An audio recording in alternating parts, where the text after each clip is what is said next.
They're like an animal. They're instinctive. Like, I smell fear or I smell alpha. And they smell alpha. And Democrats have to come up with an alpha. And it's not Tim Walz. No, probably not. And it's not Tim, the other Tim who ran. Kane? Tim Kane. These are not alphas. Trump Really interesting. is one of the most effective politicians, whatever you think of the policy and him as a person. Just as a politician, just understanding that always lean in to being more who you are. The people are not savvy about issues, but they smell a phony a mile away. It looks like the Democrats might be eyeing Tim Walz as a potential challenger to Donald Trump. Why? Because Trump's bold, dominant style still appeals to a big part of the country, and the DNC seems to be looking for someone who can match that energy. That's where Walz comes in. You'd expect Bill Maher to support this move, especially since he's criticized the party before for backing more extreme voices like AOC. But that wasn't the case. Maher wasn't impressed. In fact, he doubled down and slammed the idea, saying the DNC is kidding itself if it thinks Walz can stand up to Trump. Don't just take my word for it. Check out the clip for yourself. Democrats have to come up with an alpha, and it's not Tim Walz. No, probably not. And it's not Tim, the other Tim who ran. Kane? Tim Kane. These are not alphas. It's like this thing of like, let's get a woman and then a docile man who's in every commercial where he's the asshole while mom takes care of business. You know, that's not a message that makes the tribe go, who is strong? Who's strong? Who's strong? Tim Walz. No. Oh, give me rock. I need to kill myself because Tim Walz. You know, that you gotta appeal to people at a sort of post-civilization stage where we're kind of at on a primal level. That was a harsh reality check, and honestly, it's hard to argue. Who really believes Tim Walz could take on Trump? Even Bill Maher, a longtime Democrat and no fan of Trump, isn't buying it. He flat out said Walz doesn't stand a chance, even joking that he'd rather see a female-led ticket because, in his words, Walz isn't even a better male. And Maher didn't hold back. He kept the criticism coming, tearing further into the idea that Walz could be the one to take on Trump. They need a message, and then you find, you find the messenger. No, but that's how it works for Trump. That's the worst thing the Democrats always say. Message, a message. Yeah, first of all, they did and they don't like it. Second of all, they don't give a shit. It's not about the message. Trump changes his message from day to day. Tariffs everywhere, tariffs nowhere. Those are policy It doesn't decisions. matter. But they don't care about policy. His They message- don't understand it. His message is, I'm me, I'm strong, and I'm daddy. You know, they're on this daddy thing, you know, and people want a daddy. You know, Tucker Carlson, that whole thing, you've heard that thing about daddy came home and you need a spanking. And I'm like, this is getting a little weird, Mrs. Robinson. You know, daddy, but you know what? That's what works and that's what people respond to. They don't know the issues. They don't know the facts. I agree. And they have no interest in learning about them. They're like an animal. They're instinctive. Like, I smell fear or I smell alpha. And they smell alpha. And Democrats have to come up with an alpha. Bill Maher didn't hold back. He absolutely ripped into Tim Walz and whatever campaign he's supposedly running. Be honest, do any of you even remember what Walz's message was? Because I sure don't. If you do, drop it in the comments. I'm genuinely curious. But Maher makes a solid point. People didn't support Trump because of some detailed policy plan. They were drawn to the energy, the confidence, the tough guy attitude. It wasn't about policies, it was about presence. At a time when America wanted to look strong on the global stage, Trump gave off that bold, no-nonsense vibe. Like it or not, it struck a nerve. And while Maher said he actually liked Trump's personality, what he said next might just shock some Democrats. Trump Really interesting. is one of the most effective politicians, whatever you think of the policy and him as a person. Just as a politician, just understanding that always lean in to being more who you are. The people are not savvy about issues, but they smell a phony a mile away. And that kind of shit, nobody else does it. Bill Maher didn't pull any punches. He sees Tim Walz as a political chameleon, someone who tries to please everyone but ends up standing for nothing. In contrast, Maher views Donald Trump as the real deal. Love him or hate him, what you see is what you get. There's no filter, no act. Trump says exactly what's on his mind. And that kind of unpolished honesty is exactly what millions of Americans connect with. Walz, on the other hand, has a record full of contradictions. Remember his stance on COVID? He pushed strict lockdowns and told everyone to follow the science, yet he was caught attending indoor events without a mask. Then there's his claim that Minnesota's economy was thriving, even though the state was facing a major budget deficit. And during the George Floyd riots, his messaging was all over the place, one moment condemning the violence, the next seeming to justify it. So it's no surprise Maher isn't buying what Walz is selling. But here's what's surprising. Maher did buy into Trump's presidency, and here's why. The way he can do that, and sometimes kind of make me go, oh man, I gotta give it up. Like when he did that thing where the guy came in from the Taliban and he said, this is an aerial picture of your house. If during our withdrawal, one American is hurt, just know I know where you live. I was like, oh, can we just play the music now? Because I don't care, it's Donald Trump and he's the worst person ever, blah, blah, blah. I fucking love that. Mm-hmm. One time they were doing something was going on with, and he said, you know what? When you come after New York, you got to go through me.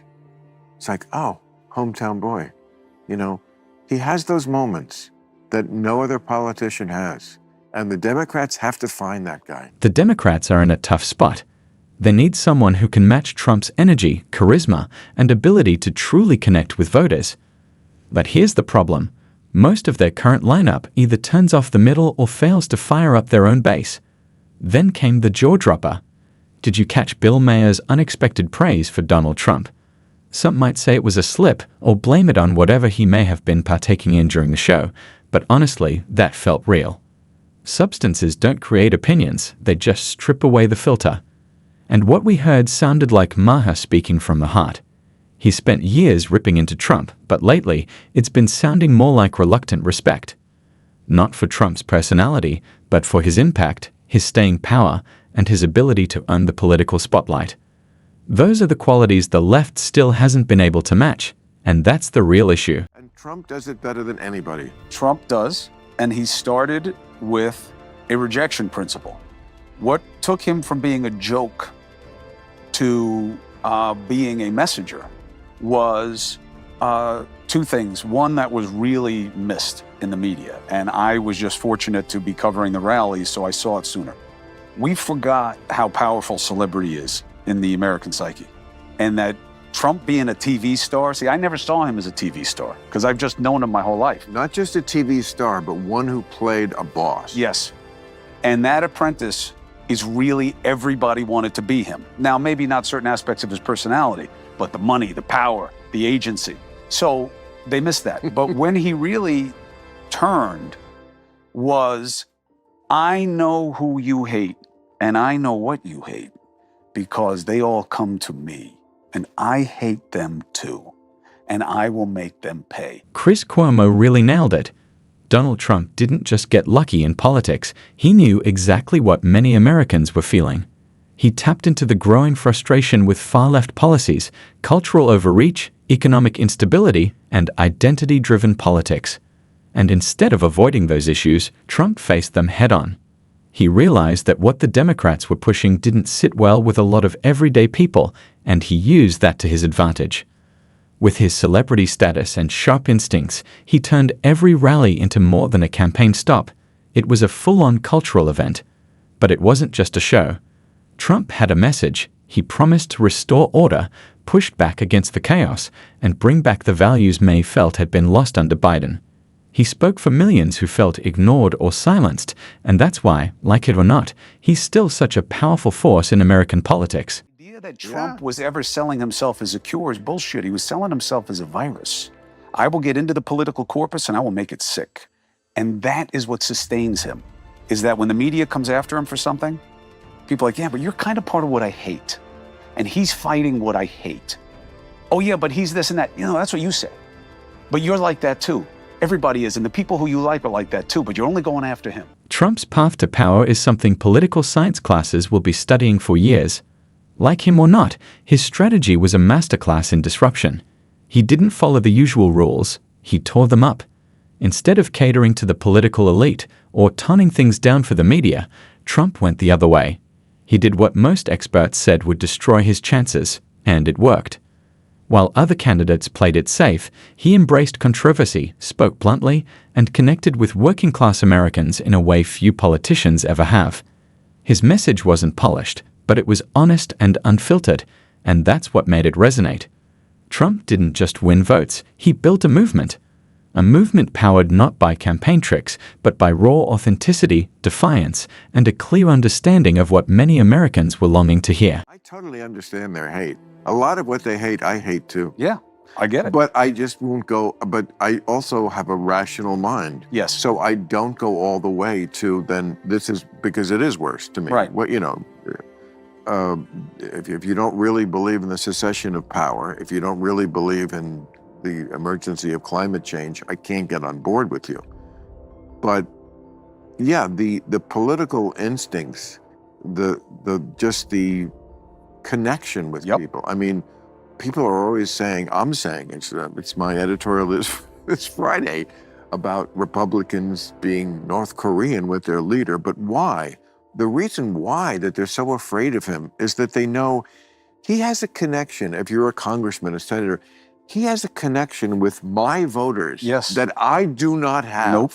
He will beat you. I do not have that connection. He will primary you, and more often than not, you will lose. And that's exactly what the Democrats are missing, real leadership. Someone who doesn't crumble under media pressure, who stands firm, and who earns the kind of loyalty that doesn't fade. Say what you want about Trump, but his supporters are all in.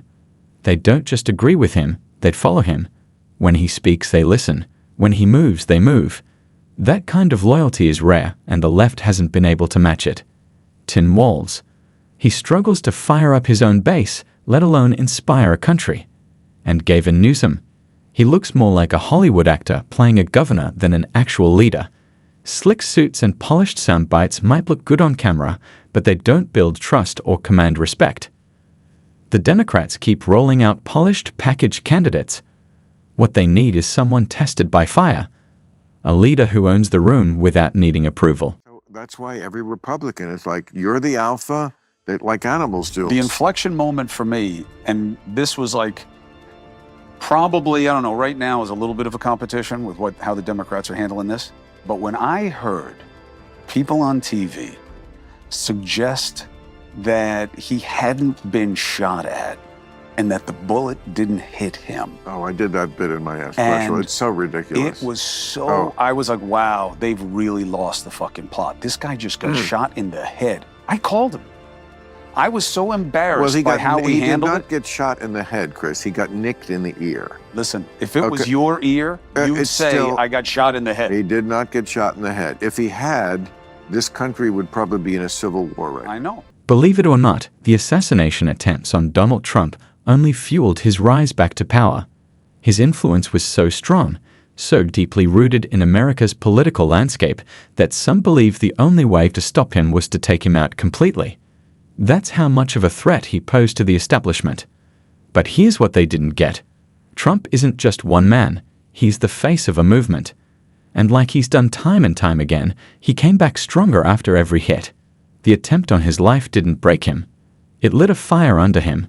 It reminded his supporters of how far he was willing to go and how much he was willing to risk. The image of Trump surviving, standing tall, and pushing forward struck a deep chord. It didn't just make him a political figure, it turned him into a symbol of resilience. In trying to silence him, they only made his voice louder and his comeback one for the history books. I was on the road that day, and I remember arriving at the hotel. We had flown from the first city, it was the second city, on my weekend things that I used to do. And I remember getting out of the car in front of the hotel, and the guy who came to get the bag said, "Did you hear Trump got shot?" I said, "No, we hadn't. It just had happened." I looked on my phone, and I was going to go on stage and 3 hours. And I, wrote a whole thing and also did it on my show Friday that night, that later that week. Like, this is not funny. I'm not laughing at this. Any jokes about what a shame he missed are not what I'm interested in hearing and should not be done. I don't find them funny. I don't find them appropriate. I've been as critical of Donald Trump as anybody. I have standing here. But this is not cool because people were already doing it. What we're really seeing today is a political scene where authenticity beats showmanship. Donald Trump's raw, no-nonsense style keeps firing up a loyal base that sees him not just as a politician, but as a symbol of strength and defiance. On the other hand, the Democrats are struggling to find a leader who can match that energy. Tim Walz, Gavin Newsom, and others come across as polished and calculated, but ultimately forgettable. Even Bill Maher, a committed liberal, can see through the act and isn't afraid to say it. The assassination attempts on Trump only made him look tougher, a fighter who survived and someone the establishment truly fears. That story is powerful, and the Democrats haven't yet found anyone who can compete with it. Until they do, they'll keep falling behind, chasing image while Trump keeps winning loyalty, headlines, and the hearts of millions. Like it or not, he's still the main event. And that wraps up today's video. If you liked it, hit the like button and subscribe for more. Thanks for watching. I'll see you next time.